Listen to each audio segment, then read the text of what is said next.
Hello বন্ধুরা, কেমন আছো সবাই? তো চলে এসেছি আবার একটা নতুন ভিডিও নিয়ে। আর দেখতেই পাচ্ছ সকাল সকাল আজ কাজ হয়ে গেছে কমপ্লিট। আর এখানে সবজি কাটা হবে। আর আমারও একটা কাজ পড়েছিল, এই যে এগুলো সব ভালো করে ধুয়ে এক জায়গায় রাখার জন্য, কারণ আজ বাড়িতে কিছু অতিথি আসবে, তাদের জন্য এগুলো সব পরিষ্কার করতে হয়েছিল আমাকে। আর এই যে আমি সব পরিষ্কার করে রেখে দিয়েছি এক জায়গায়। আর বাবা গেছিলো বাজারে মিষ্টি আরে আনার জন্য, এই যে নিয়ে এসেছে। এখানে ছিল গুড়ের মিষ্টি, আর এখানে ছিল গোলাপ জাম, আর তার সাথে এনেছিল এখানে রসগোল্লা, আর এছাড়াও ছিল কালাকাঁদ ছিল, আর চমচম এনেছিল, আর এই যে এখানে আরেক রকমের মিষ্টি এনেছিল, আর তার সাথে এনেছিল মাজা। তো দুপুরে খাওয়া দাওয়া শেষ করার পরে আমরা বসেছিলাম আটা মাখার জন্য। তো এই যে সবাই মিলে আটা মাখতে বসেছি, আর তার সাথে গল্পও জুড়ে দিয়েছিলাম। তো গল্প টল্প শেষ করে আটা মাখা সব রেডি করে এই যে বুনির আর দিদির মেয়েটার কাজ পড়েছিল চেয়ারগুলো পরিষ্কার করে রাখার জন্য। দুজনে দেখছো পাগলামি কীরকম করছে, ক্যামেরার সামনে এলে ওরা ওরকমই করে। তো ওরা সব পরিষ্কার করে দিয়েছে। আর এই যে এখানে এই ছোট্ট ঘরটার মধ্যে সব কিছু সাজিয়ে রেখে দিয়েছে, যেহেতু অতিথিরা আসবে সেই জন্য। তো তোমরা দেখে বুঝতেই পারছো যে কেন কী জন্য হচ্ছে এগুলো। এই যে এসেও গেছে সবাই, আর বুনি বাইরে থেকে ভিডিওটা করেছিল, আর আমি এখানে এই যে রেডি হচ্ছি, সেজন্য সব মেলে রেখে দিয়েছি। আর দেখতেই পাচ্ছ।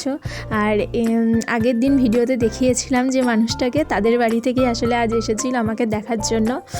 তো তারই একটা ছোট্ট করে আমি ভিডিও করে নিয়েছিলাম তোমাদের সাথে শেয়ার করব বলে।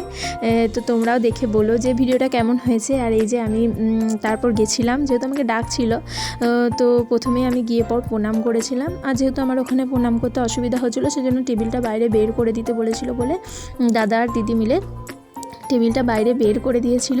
তো প্রণাম করাটা তো ঠিক আছে, কিন্তু তারপর আমার যা ভয় লেগেছিল কি বলবো, মানে ভয়ও না, খুব মানে একটু নার্ভাসই হয়ে গেছিলাম আর কি, সবাইকে দেখে একটু প্রথমবার দেখলাম সবাইকে সেই জন্য। আর তারপর সবাইকে নিয়ে গেছিলাম দুর্গা মন্দির, যেহেতু তারা নাম শুনেছিল কিন্তু দুর্গা মন্দিরটা দেখেনি আমাদের, সেই জন্য দেখবো বলছিল বলে আমি আবার দুর্গা মন্দির নিয়ে এসেছিলাম। আর এই শাড়িটা কি বলবো, এত ভারী, আমি তো পরে চলতেই পারছিলাম না, কারণ আমার এত অসুবিধা হচ্ছিল এই শাড়িটা পরে চলতে। কিন্তু কি করব, তাও দুর্গা মন্দির গেছিলাম। আর এখানে সবাই দুর্গা মন্দিরটা দেখলো, সবাই বলছিল যে খুব সুন্দর, যেহেতু আগে আসেনি। আর তারা বাড়ি চলে যাওয়ার পরে এই যে আমি শাড়িটাকে প্রথমেই চেঞ্জ করে নিয়েছি, কারণ অত ভারী শাড়ি কি বলবো। আর এখানে সব জিনিস আমাকে গুছাতে হয়েছে, কিছুটা গুছিয়ে নিয়েছি আর কিছুটা বাকি ছিল। আর তারপর আমি বসেছিলাম এই যে মিষ্টিগুলো টেস্ট করার জন্য আর কি। এগুলো কিন্তু আমি একা খাইনি, এটা মাও ছিল আমার সাথে।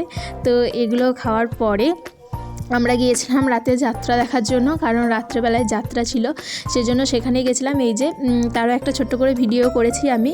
তো ভিডিওটা কেমন লাগলো আমাকে জানিও, আর চ্যানেলটা আমার সাবস্ক্রাইব করে দিও, তোমরা কেউ সাবস্ক্রাইব করো না, তো সাবস্ক্রাইব করে দিও চ্যানেলটাকে, আর একটু লাইক করে দিও। তোমাদের সাথে দেখা হবে আবার পরের ভিডিওতে। তো বাই।